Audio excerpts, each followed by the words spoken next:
जैसा कि आपको ज्ञाति है, हमारा जो लास्ट जनरल हाउस हुआ था वो 23 अगस्त को हुआ था। उसके बाद जो हमने अगला जनरल हाउस रखा था वो 17 सितंबर को रखा था। लेकिन 16 सितंबर को सचिव मुख्यमंत्री श्री राकेश कंवर जी ने हमको बुलाया और उस उन्होंने बताया कि मुख्यमंत्री जी आपको 4-5 दिन में आपको वार्ता के लिए बुला रहे हैं, इसलिए आप अपना जो जनरल हाउस 17 तारीख का वो पोस्टपोन कर दीजिए। और एक महासंघ भी, कर्मचारी महासंघ, जिसके अध्यक्ष वीरेंद्र चौहान जी हैं और श्री हीरालाल जी उसके महासचिव हैं, वो भी 16 तारीख को मुख्यमंत्री से दिन में मिला था। तो उसमें उनको भी, जब उन्होंने हमारे मुद्दे को मुख्यमंत्री से डिस्कस किया कि जो सचिवालय कर्मचारियों के ऊपर जो प्रिविलेज मोशन और नोटिस लाया उसको वापस कीजिए, तो मुख्यमंत्री ने उनको भी यही कहा कि उन्हें कहें कि जो 17 सितंबर को हमने जनरल हाउस रखा है उसको वो पोस्टपोन कर दें। तो उनके माध्यम से भी हमको ये सूचना मिली थी। तो फिर हमने 17 तारीख का जो जनरल हाउस को पोस्टपोन कर दिया था और हमें उम्मीद थी कि वो बुलाएंगे। इन बिटवीन क्या हुआ कि मुख्यमंत्री जी अस्वस्थ हो गए।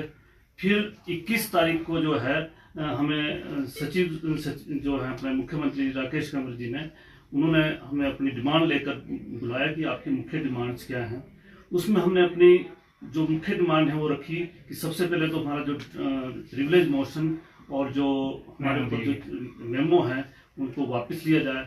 जो डीए की 3 किस्तें हैं हमारी, उनको दिया जाए। डीए की जो एरियर है उसको दिया जाए और जो न्यू पे स्केल का एरियर है उसको दिया जाए। और चौथी डिमांड ये थी हमारी कि जो अन्य मुद्दे हमारे सभी 5 संगठन के हैं, उन मुद्दों पे मुख्य सचिव महोदय जो उसके ऊपर चर्चा करें, उसके ऊपर हमारी 15 दिन के अंदर उसके अंदर बैठक की जाए। तो उसमें चर्चा हुई। तो उस दिन भी हमको ये आश्वासन दिया गया था कि अब जल्द ही हमारे जो है मुख्यमंत्री से वार्ता हो जाएगी। लेकिन उसके बाद मुख्यमंत्री अस्वस्थ हो गए, फिर वो दिल्ली चले गए। तो अभी सोमवार से मुख्यमंत्री जी ने कार्यभार संभाला है, तो हमको उम्मीद थी कि हमें बुलाएंगे, लेकिन अभी तक तो नहीं बुलाया।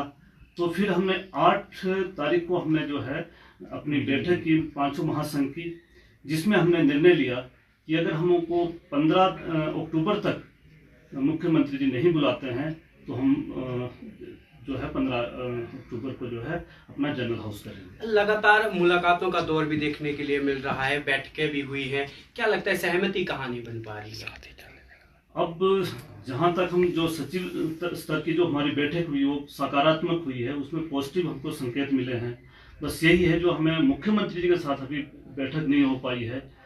अब देखते हैं, हमें उम्मीद तो है कि मुख्यमंत्री से जल्द ही हमारी बैठक होगी, क्योंकि 11 तारीख को मुख्यमंत्री जी ने पेंशनर एसोसिएशन को भी 11 तारीख को आमंत्रित किया था बैठक के लिए।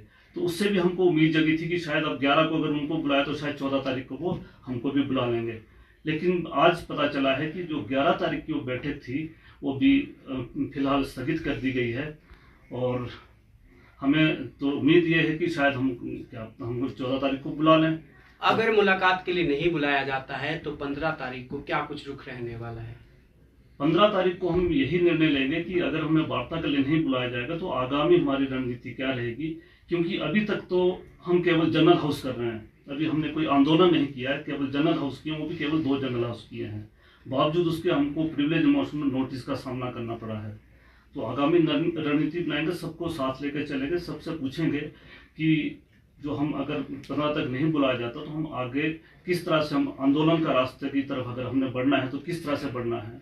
पहले हमने धरना देना है या क्या करना है, कब हमने मास कैजुअल, इस तरह आगामी इस तरह से रणनीति तैयार की जाएगी 15 अगस्त के जो जनरल हाउस में। अगर इसी बीच बैठक के लिए बुला दिया गया तो स्थगित कर दिया जाएगा जनरल? अगर हमें तो उम्मीद है कि 14 तारीख को जिस तरह से संकेत मिल रहे हैं तो शायद 14 तारीख तक हमें बुलाया भी जा सकता है।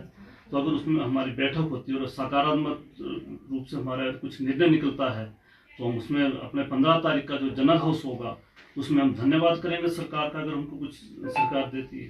और वैसे भी हमें उम्मीद है, क्योंकि दिवाली का जो पर्व है वो बिल्कुल नज़दीक है और कर्मचारियों में तो बहुत उम्मीद है कि कम से कम 2 किस्तें तो सरकार दे ही देगी और कुछ ना कुछ सौगात दिवाली पे कर्मचारी को मिलनी चाहिए।